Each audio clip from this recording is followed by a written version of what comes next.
film about you. What is it you were saying? Who could be interested in me? I'm making this film in order to go on a journey. For me, it's a journey to discover your history and mine with yours. Maybe this film is an image of my happiness at being your daughter. I'm impressed by you. What else can I say? I know why. I'm making this film because I'm moved by you. C'est justement ça, je fais un film parce que tu m'émeus.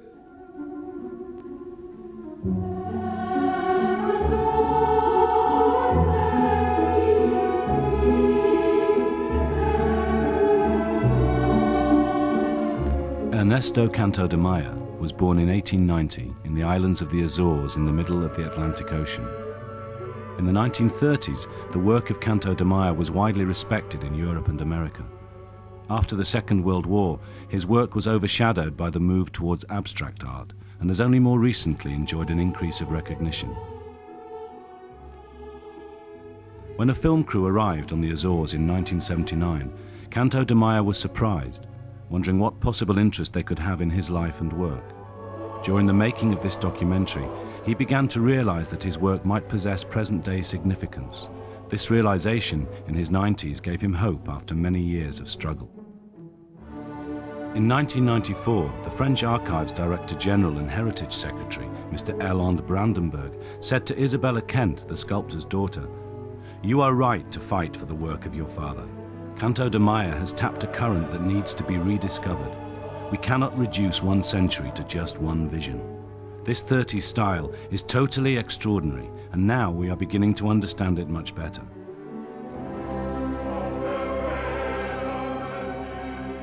Canto de Maya is a great artist who deserves a better place in the history of 20th century art.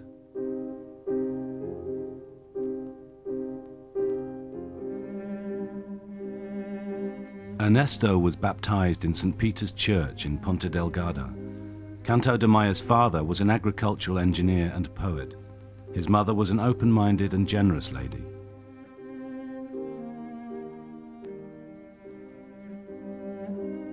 Until he was 17, Ernesto spent his summers with his family at a chalet at Fornache, a small holiday resort.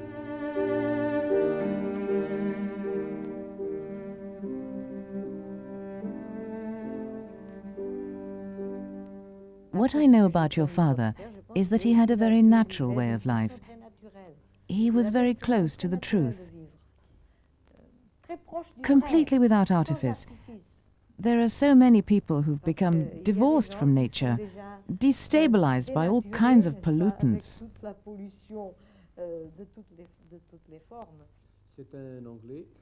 An Englishman from Kent, in England, established himself in the Azores in the 15th century, and he was the first member of our family, the Canto, to which I also belong. They have been the pillar of the liberal revolution on one hand, and on the other, they had a very strong link with culture. Your great-grandfather, Ernesto de Canto, was one of the most erudite men of the 19th century, in Portugal, as well as in the Azores. José de Canto, your great-uncle, left behind him the largest collection of translations of Camões in many languages, and also botanical studies.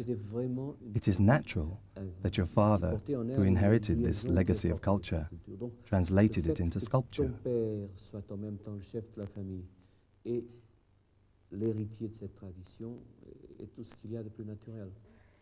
The last time I saw him was at his sister Beatrix's house. He still had the same charm, though naturally he was a bit tired. But his face still held the same simplicity and goodness that only great men have. His purity, his authenticity, and his simplicity were incredible. I don't know what saints are like because I have never met any, but I think he would have made an excellent one. He was really a unique person. Great integrity. He had so many qualities.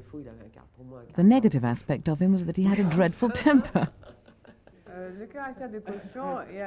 His bad temper became worse as he was getting older, but it was also because my father and Marie had very strong personalities.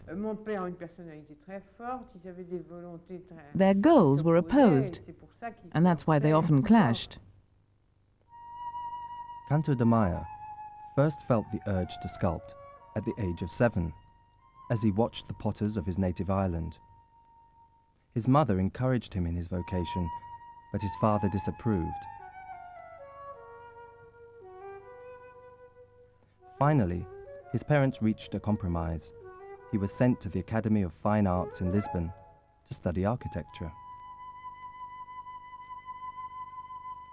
From 1907 to 1912, Canto de Maya took classes in drawing, modelling, sculpting and architecture. His first exhibitions at the 1911 Exposition of Portuguese Humorists in Lisbon and later at the Salon des Humoristes in Paris in 1912 were welcomed by the public and critics alike.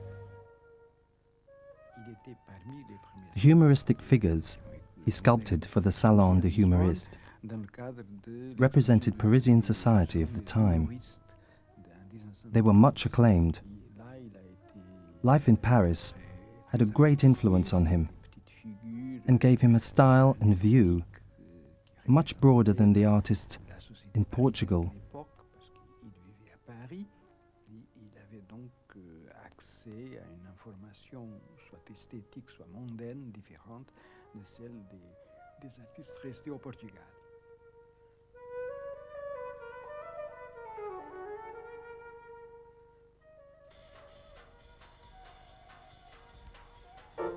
In 1912, at the age of 22, Canto de Maya moved to Paris, where he trained with the well-known French sculptor Bourdelle at the Académie de la Grande Chaumière and was a student of Mercier at the École des Beaux-Arts. He then went to Geneva, Switzerland, to work with the influential sculptor James Weber, with whom he learnt the tools of his trade.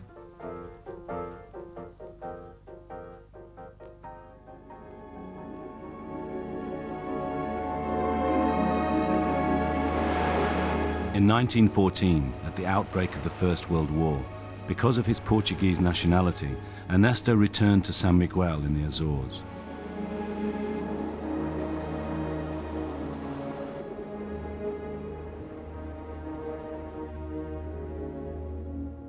He continued to sculpt, creating a series of humorous statuettes.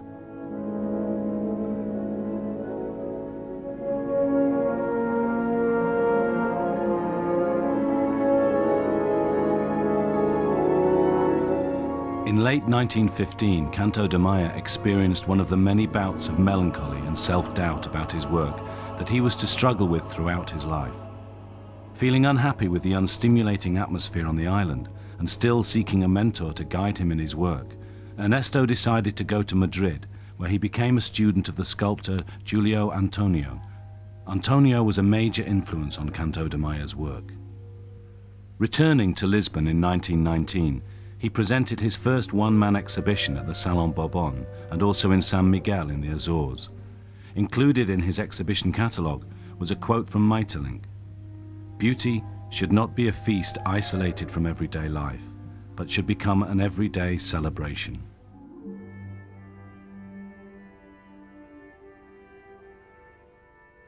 In San Miguel, he also carved decorative bas-reliefs for the palace of Marquis de Giacomo Correa and for the Colosseum in Ponta Delgada.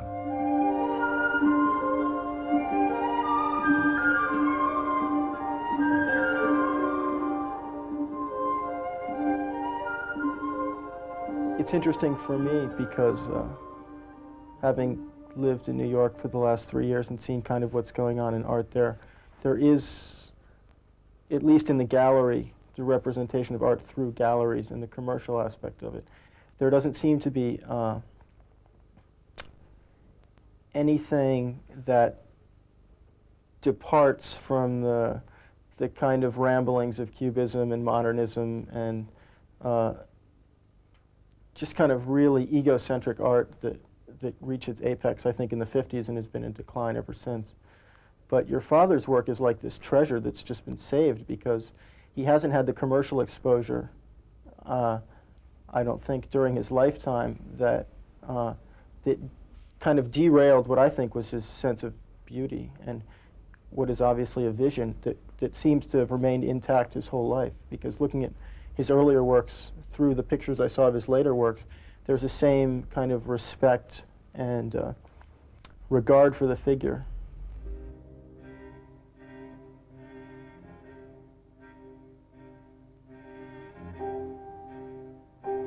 In 1919, Ernesto married Mathilde Biederbost, a Swiss actress in Geneva. They had 2 children, Giulio Antonio and Violante.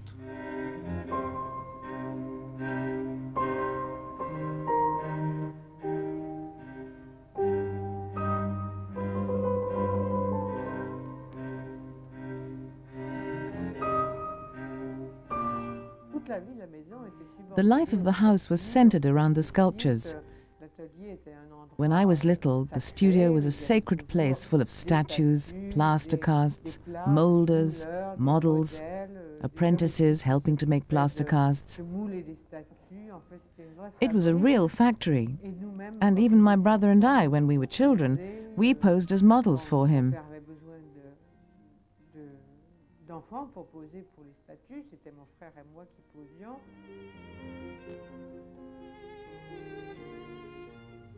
In 1921, Ernesto and Mathilde returned to Paris. At this time, the city had become the exuberant center of artistic revolutions. Amidst all this, Canto de Maya was a figure of moderation and was becoming attracted to Buddhist philosophy. His friend and admirer, Romain Rolland, the famous novelist, biographer, and pacifist, also shared with him the Buddhist ideals of peace and harmony. All his life, Canto de Maya believed that death is only a transition from the visible to the invisible.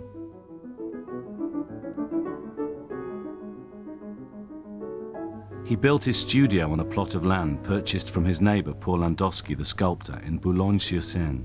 Like Montparnasse, it was a thriving artistic community. Jean Bernard, the sculptor, André Malraux, the novelist, the architects Le Corbusier and Mallet Stevens were some of his neighbors. Each morning he would rise at 5 a.m., begin work in his studio. It was not unknown to see him returning from the boulangerie with a baguette under his arm, still wearing his pajamas.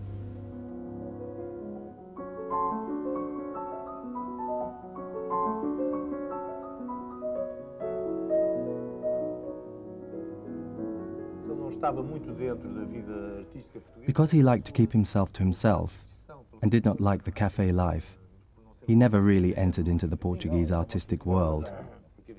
For instance, the painter da Costa lived for many years in Paris, but when he came back to Lisbon, he visited cafes because he liked to be seen.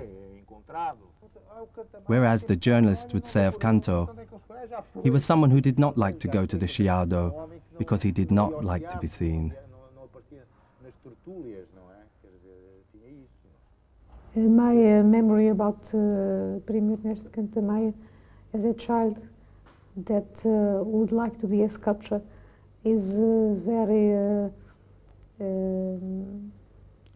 alive, because he was a very important person in the world of the arts of his time. I remember him some time ago when I was working on my first commissioned sculpture. He was well over 80, but he had the kindness to come over from his house, Pico, to support me. In the stone quarry where I was working, he sat on a stone and watched me for several hours, sculpting a statue I'd hardly started. I sensed his real talent for teaching. Watching me working, he was silently encouraging me without premature judgment.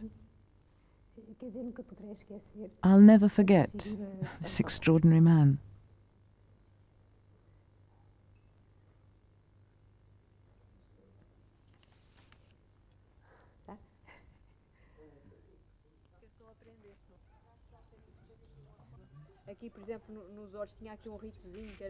Here, under her eyes, I cut a line to give her a slightly tragic expression. But the rain damaged the stone, and the line became a stream of tears. My sculpture teacher, Antonio Duarte, liked to joke with me about this statue. I'd mixed gold leaf with this stone, and he thought that I'd discovered a special mineral to do this figure. He didn't know that volcanic stone contains silica. And I was joking with him, telling him that I'd discovered this stone which had gold traces.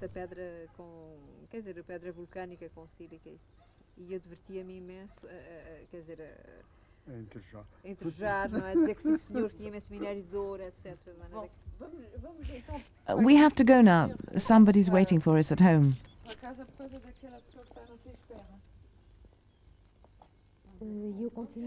I must stress that on a national level, Canto de Maia was our best-known sculptor. And internationally, he was seen as a sculptor with enormously creative abilities, who explored every possible avenue within the Art Deco style.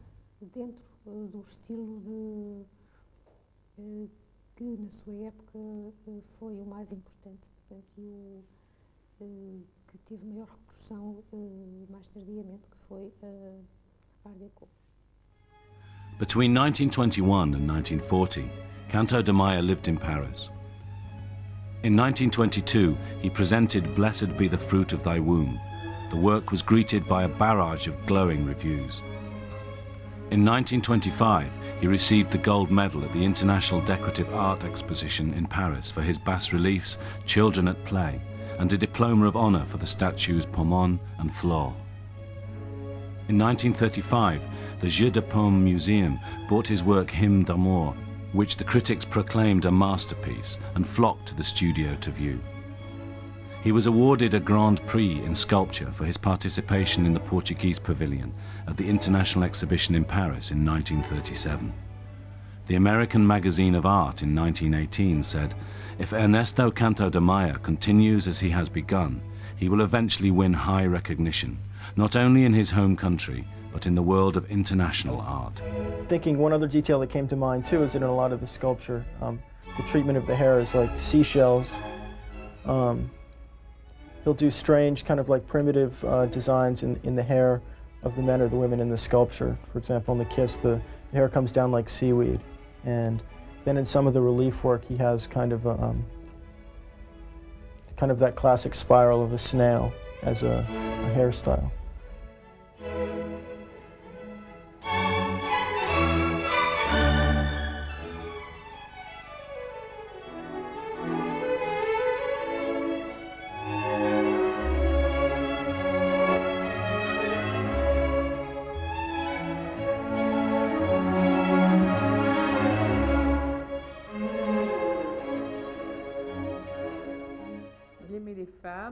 He liked women who were extraordinary or exotic. Asian women, mulatto women, half-caste. He also loved children.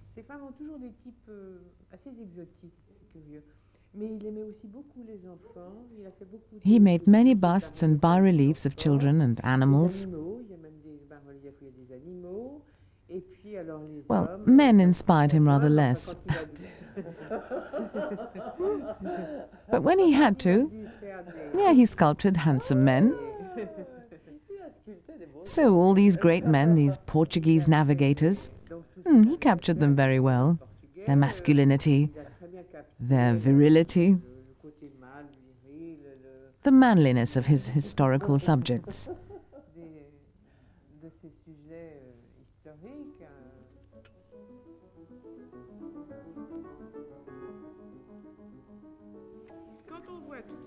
When one sees these respectable women, very straight-laced, with their hair scraped back, who you spent your childhood with, I wonder how you became so different from them.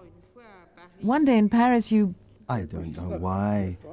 It must be the law of nature. You see, these people lived in their age, with their standards.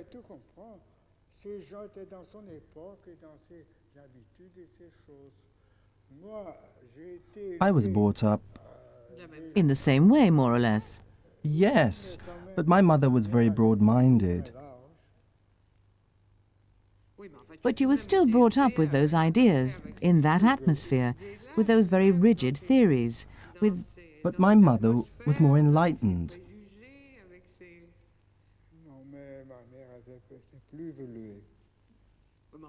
Nevertheless, she respected the standards of her society.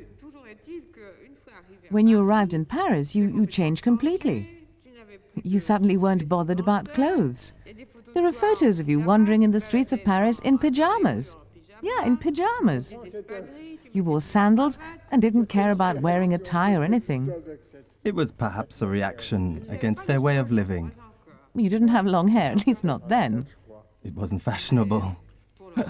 Well, in a word, you were completely revolutionary. Listen, it was in me. I can't explain it to you. I wasn't paying attention to whether I was changing or not.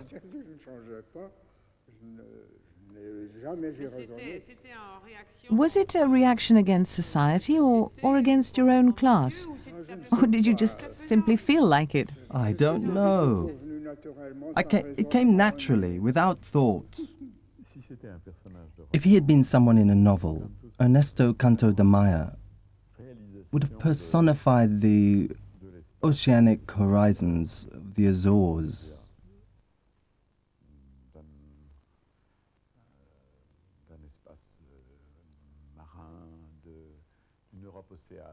He was very taken up with everyday things, and he had an ability to transform ordinary things into something special. I remember going to Violante's flat, saying to her, "What an amazing lamp." And she replied, "My father made it. And he built my fireplace too. He really did." He built his studio himself, and Violante told me that there was always something magical and lovely about everywhere they lived. At that time I'd just lost my father, and I was aware of the wonderful rapport between Violante and her father. I found him very welcoming and really appreciated his kindness. I enjoyed looking around Pico, that's the name of his studio, at all the interesting things that he'd made for himself. There it is. Pico. His studio on the globe. It's on a navigation route to the other side of the world. Before this archipelago was discovered, it had only been inhabited by birds. There was never a war, and never a conflict. There'd never been a war, no conflicts, there were no snakes, the bulls were tame, nettles didn't grow here, hortensias lined the roadside. We were given a warm welcome, and we dined on lobster. Your father was adorable. In 1954, Canto de Maya, forgotten by the Parisian artistic world, had the courage to take up a second career as a farmer. He began to build a studio on a barren hill called Clay Peak, having fallen in love with the view from this site. He set about transforming a desert into paradise.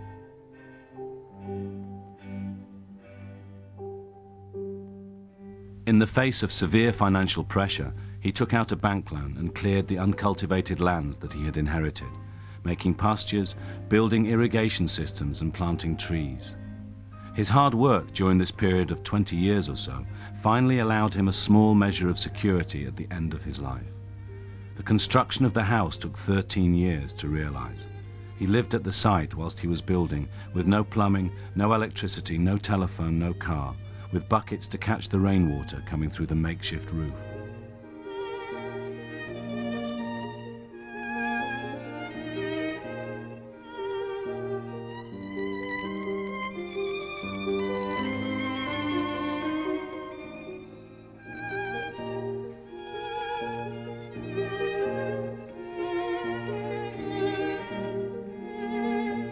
Ernesto set out his family heirlooms in a display cabinet.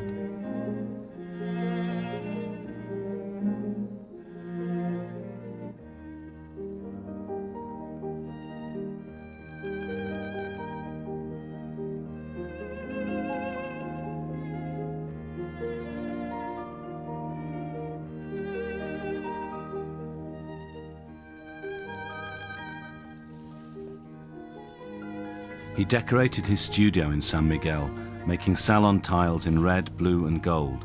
The gold came from chocolate wrappers he had carefully saved.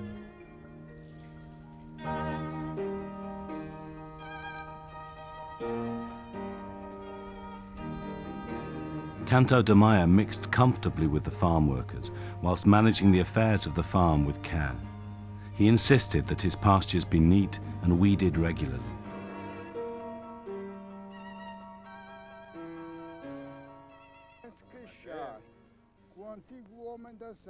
I asked the plumber to repair that field drain, but this man did it all wrong. I asked him to do the job properly. He did it, but he made a mess of it.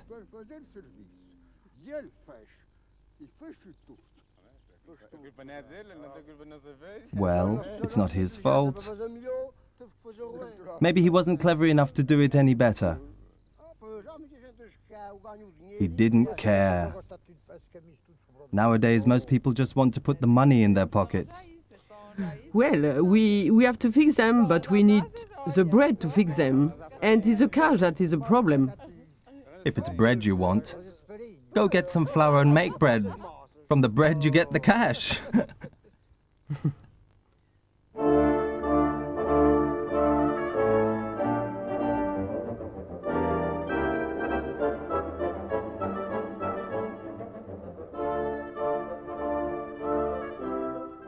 Although his work was critically acclaimed, Ernesto struggled financially for the rest of his life. His modesty and self-doubt meant that he never promoted himself with art buyers or the influential people who might have offered him official commissions outside Portugal after the 1940s. Despite his talent, other artists were often chosen. Owing to lack of money, Canto de Maya would often have to turn his hand to any kind of manual work. Whether sculpting or making plates in a factory, as he did in 1919, Canto de Maya